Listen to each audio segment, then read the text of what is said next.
নিশানায় এবার শিক্ষিকারা। প্রাথমিক শিক্ষিকাদেরকে নিয়ে কুরুচিকর মন্তব্য করেছেন দক্ষিণ দিনাজপুরের তৃণমূলের প্রাথমিক শিক্ষা সমিতির সভাপতি। ভাইরাল সেই অডিও নিয়ে এখন তুঙ্গে বিতর্ক। অডিওর সত্যতা যাচাই করেনি রিপাবলিক বাংলা। যদিও ওই অডিও তার নয় এমন দাবি করেছেন আবার তৃণমূলের প্রাথমিক শিক্ষা সমিতির সভাপতি রাজনারায়ণ গোস্বামী।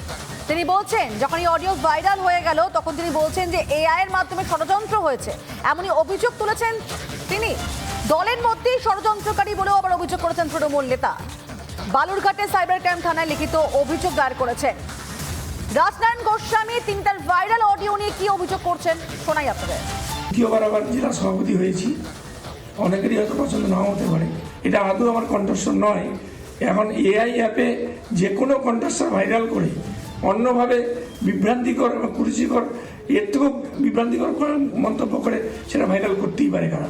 আমাকে বদনাম করার সারেও এটা একটা চক্রান্ত। আমি অলরেডি সাইবার ক্রাইমে একটা কমপ্লেন দিচ্ছি আজকেই।